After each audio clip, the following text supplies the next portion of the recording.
Aujourd'hui les gars, vous avez vu une vidéo assez spéciale, vous l'avez vu sur la miniature, sur le titre, tout ça, je suis pas tout seul. J'ai pas l'habitude de faire des featuring, mais aujourd'hui on va accueillir quelqu'un qui est très important dans la place de l'animation. On va l'interviewer et vous allez voir que ça va très bien se passer. Je lui ai préparé quelques petites questions ici là. On va se faire plaisir. Et d'ailleurs, vous avez vu ici là, on fait la promotion du truc tous les jours de 16h. De 16h combien? 16h10 à 16h20 avec X8 sur où?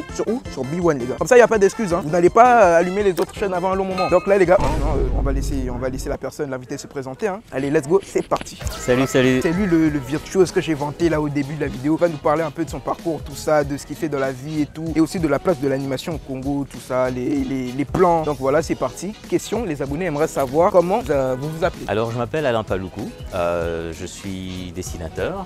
Je fais de la bande dessinée à la base, caricaturiste également. Et je fais de l'animation, des dessins animés. De l'animation du style des longs épisodes, des courts épisodes? Non, juste ce qu'on a fait jusque-là avec mon équipe, c'est principalement, comment on appelle ça, des web-séries.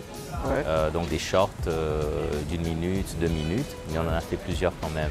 Voilà, pour l'instant, on n'a pas encore entamé le long métrage, mais ce sont des projets pour les mois à venir. Il faudrait plus de personnes, plus de main-d'œuvre. Exceptionnellement, on va à 5 minutes parfois. Exception. Exceptionnellement, on va à 5 minutes, oui. Mais sinon, pour les longs métrages, ce sont des projets pour les mois ou les années à venir. Pour faire un long métrage, il faut vraiment de la main-d'œuvre parce que l'animation, c'est un gros travail et on ne peut pas prétendre travailler sur un long métrage soi-même, à moins qu'on ait vraiment de la patience pour travailler pendant une éternité.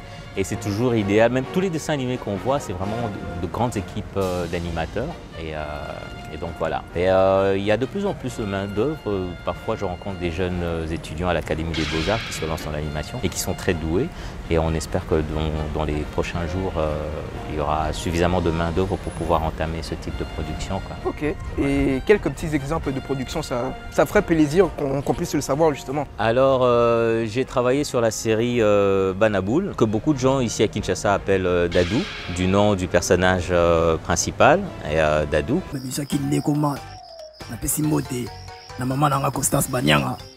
Gloria Tamboué, Trésor Madimba, Alain Paloukou. J'ai pas compris, t'as dit quoi? Entre autres, quoi. Donc il y en a tellement.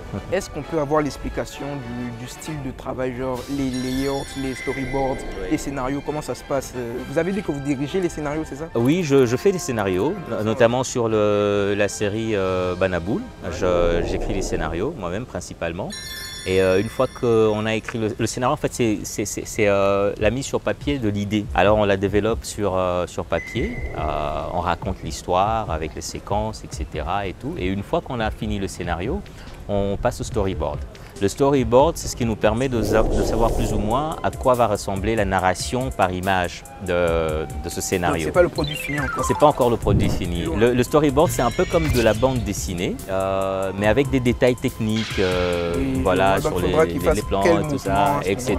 Donc voilà, exactement. Et une fois qu'on a fait le storyboard, on fait le layout. La partie layout, c'est quand on crée les personnages, les décors, etc.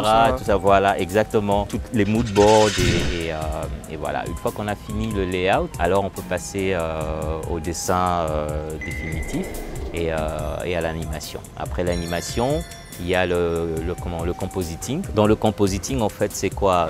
Je suis en train de brosser tout ça. Oui. Le compositing, en fait, c'est quand on a fait le décor à côté, on a fait un personnage à côté, un figurant à côté, etc.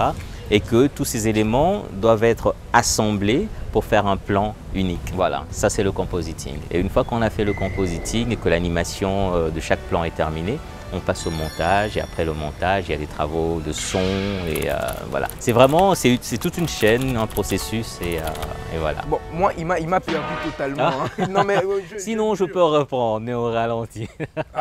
Ne vous inquiétez pas, ça c'est au montage tout de suite. De toute façon, ils sont sur YouTube, ils pourront comprendre. D'accord. Vous pouvez être combien sur un épisode de Banaboul, par exemple? Sur Banaboul, ça dépend des épisodes. Il y a des épisodes que j'ai travaillé tout seul, notamment dans la première saison. La première saison, j'ai tout fait tout seul. Il y a des amis qui sont intervenus au niveau des voix.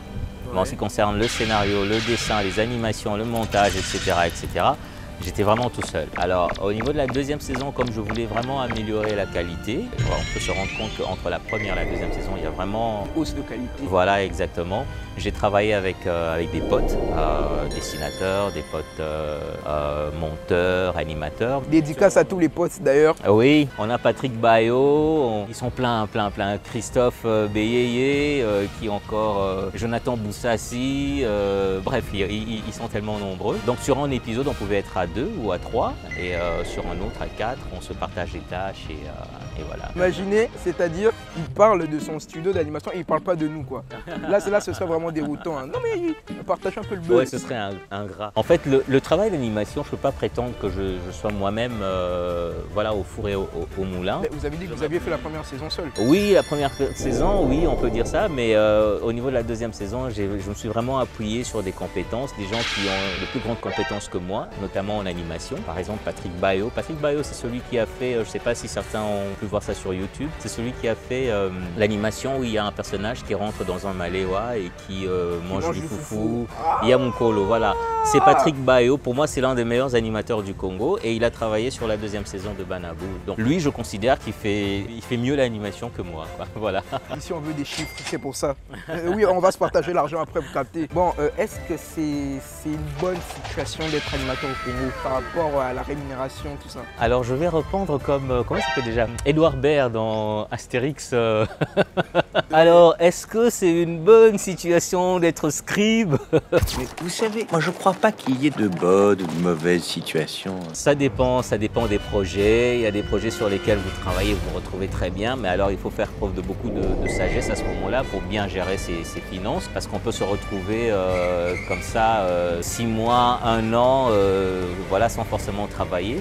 Et les contrats, ça vient, ça va, donc voilà. Est-ce que c'est un mode de vie stable sur le fait de dormir à 4 heures? Moi, par exemple, quand je fais mes vidéos, je dors à 2 heures du matin. Oui. C'est vraiment très chaud. Hein. Donc, je parie que l'animation, c'est pour oui, il faut faire attention. Il faut travailler la journée quand on est encore en pleine croissance, permettre de gagner encore quelques centimètres. Il y a l'école à côté, je n'ai pas le choix. Voilà. Non, mais moi, j'aime bien travailler la nuit déjà. La journée. Bon, là, je vis la journée maintenant parce que j'ai un travail, etc. Je suis bien obligé de me lever le matin pour aller travailler. Mais globalement, je suis quelqu'un qui aime bien travailler la nuit, quand tout est calme, voilà, le téléphone ne sonne pas et tout. Et là, je suis plus productif. Donc voilà. En fait, tous les artistes ont une certaine ambivalence entre la stabilité et l'instabilité. La stabilité, c'est voilà, quand on est serein dans son cocon, dans sa bulle et qu'on crée, on se concentre, etc. L'instabilité, c'est peut-être par rapport au rythme de vie de la société de tous les jours. Bon, là, on me dit de l'oreillette, il y a une question, la bonus. Vos parents, ils ont pris ça comment quand vous leur avez dit non, papa, maman? Par exemple, ils auraient voulu que vous fassiez le droit, par exemple. Oui. Tu dis directement à ton père, moi, je veux faire de l'animation. C'est un choc au cœur, quoi. Oui, bon, on comprend très bien parce que les débouchés sont quand même un peu compliqués ici au Congo. Partout ailleurs dans le monde, d'ailleurs, en ce qui concerne l'art. Il y a beaucoup d'appelés, mais très peu d'élus.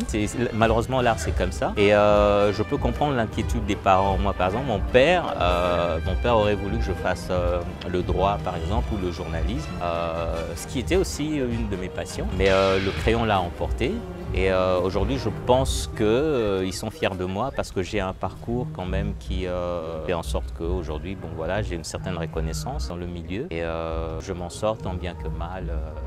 Voilà. J'aimerais poser une autre question. Oui. Est-ce que vous avez des enfants? J'ai des enfants, j'ai un enfant qui dessine. Mon fils a 13 ans, vous avez 2 ans de différence. Oui, il étudie pas très loin ici d'ailleurs, à Citec. Aussi? À Citec? Non, moi je suis à Samuel Lévy, mais je pense avoir une idée. Et il dessine beaucoup, il s'intéresse beaucoup aux dessins animés et surtout aux jeux vidéo. Voilà. Je le salue d'ailleurs à Mani. Allez, papa te salue. Ben voilà, on a parcouru toutes les questions. J'espère que ça vous aura permis de mieux voir le monde de l'animation, surtout au Congo, comme c'est, les complications, tout ça. Le parcours de notre invité Alain. C'était le Capitaine X8 avec Alain Paloukou, dessinateur, réalisateur de dessins animés. Allez les gars, fin de transmission. Salut.